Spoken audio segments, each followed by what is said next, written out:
ميناء الناظور المتوسطي قاطرة للتنمية وقطب اقتصادي لتعزيز طموح المغرب البحري.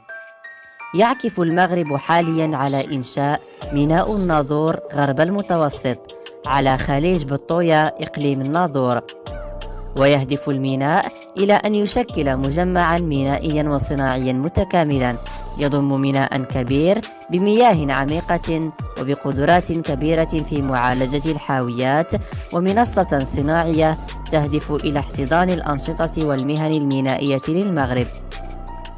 وتجاوز معدل تقدم المشروع 55% في يونيو الماضي على أن يتم الانتهاء من أعمال البناء قبل متم عام 2022، في حين سيبدأ التشغيل في سنة 2024.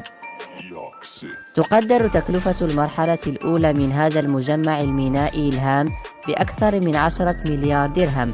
سيتكون الميناء في مرحلته الأولى من حاجز أساسي طوله حوالي 4200 متر، وحاجز مينائي ثانوي طوله حوالي 1200 متر، مع محطة لمعالجات الحاويات برصيف يتم على 1520 متر وبعمق مياه يصل إلى 18 متر، وأراضٍ مسطحة تمتد على 76 هكتارا. وسيضم المركب المينائي أيضا محطة للمحروقات مع 3 مراكز للمواد البترولية بعمق 20 مترا، ومحطة خاصة بالفحم برصيف يصل طوله إلى 360 مترا وبعمق يصل إلى 20 مترا، ومحطة للأنشطة المختلفة، ورصيف مخصص للشاحنات، ورصيف للخدمات.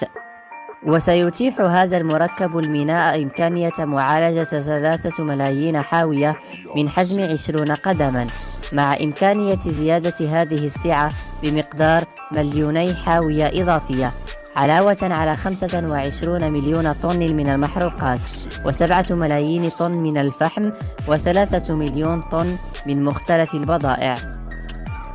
ميناء الناظور غرب المتوسط يشكل قاطرة جديدة تتطلع إلى تعزيز دور المغرب البحري والموانئ في منطقة غرب البحر الأبيض المتوسط، وتوسيع الاستفادة من النشاط البحري العالمي واستغلال جزء منه، كما أنه منصة تهدف إلى ضمان إمداد المغرب بمنتجات الطاقة. وسيسهم هذا الميناء في إعطاء دفعة للتنمية الاقتصادية والاجتماعية في المنطقة الشرقية من خلال تحسين القدرة التنافسية للمنطقة وتعزيز جاذبية الاستثمارات الوطنية والدولية وخلق الثروة وفرص الشغل المباشرة وغير المباشرة.